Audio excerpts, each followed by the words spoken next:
পর এবার এনআইএ জালে কংগ্রেস এবং ছাত্র পরিষদের কর্মীরা।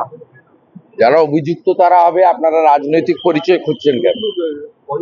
রাজনৈতিক পরিচয় না খোঁজাই ভালো। যারা যুক্ত ছিলেন তাদের সিসিটিভি ভিডিও ফুটেজ মিডিয়াতে মোবাইল ফোনে ঘুরে বেড়াচ্ছে, অত চিহ্নিত লোকদের সাজা। মুখ্যমন্ত্রী বলেছেন বিজেপিকে বলবো এসআইআর সর্বনাশ, এসআইআর সবচেয়ে বড় স্ক্যাম। 2024 তালিকা থেকেই আপনারা দেখে এসছেন, এসআইআর এখন কেন করতে হলো? মুখ্যমন্ত্রী বলছেন উনি ওই মৃত ভোট ছাপ্পা মারতেন তো।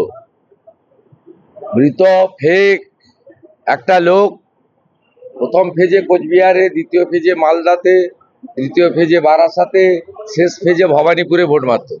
ওগুলো বন্ধ হয়ে গেছে, ওনার কষ্ট হচ্ছে, যন্ত্রণা হচ্ছে।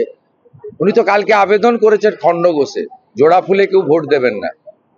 আমি পোস্টও করেছি, দেখবো সত্যি কথা বেরিয়ে গেছে, সারাক্ষণ তো মিথ্যা কথা। দাদা, 4 তারিখের পরে রবীন্দ্রসঙ্গীতের বদলে ডিজে বাজবে বলছেন অভিষেক বন্দ্যোপাধ্যায়। রবীন্দ্রসঙ্গীতে ভোট গণনার পরে ডিজে। ইলেকশন কমিশনের দেখা উচিত, পোস্টপল ভায়োলেন্সের কথা ঘুরিয়ে স্মরণ করাচ্ছে। আমরা প্রস্তুত ছিলাম না, তাই ওসব ঘটেছিল। এবারে আমরা প্রস্তুত আছি। লোকসভা ভোটের পরে কিছু করতে দিইনি, আমরা আশ্বস্ত করতে পারি এবারে করতে দেব না। আমরা 21-এর পোস্টপলের ঘটনায় প্রস্তুত ছিলাম না, এখন বিজেপি সম্পূর্ণ প্রস্তুত এবং সবাই প্রস্তুত। সুপ্রিম কোর্টে কোনো কিছু একতরফা হবে না, এটুকু জেনে রাখি। मुख्यमंत्री बोल रही है अगर बीजेपी सरकार आती है तो राज्य को 3 टुकड़ों में बांट दिया जाएगा, राज्य को 3 टुकड़ों में बांटेंगे।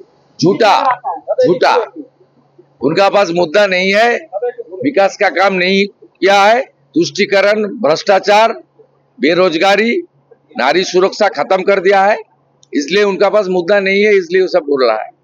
कोई फायदा होने वाला नहीं है, पूछ लीजिए ना यहाँ जो है इधर उधर। 90% लोग ठीक कर लिया, इस बार कमल छाप। भवानीपुर तो उनका नाम कैंसिल करना चाहते।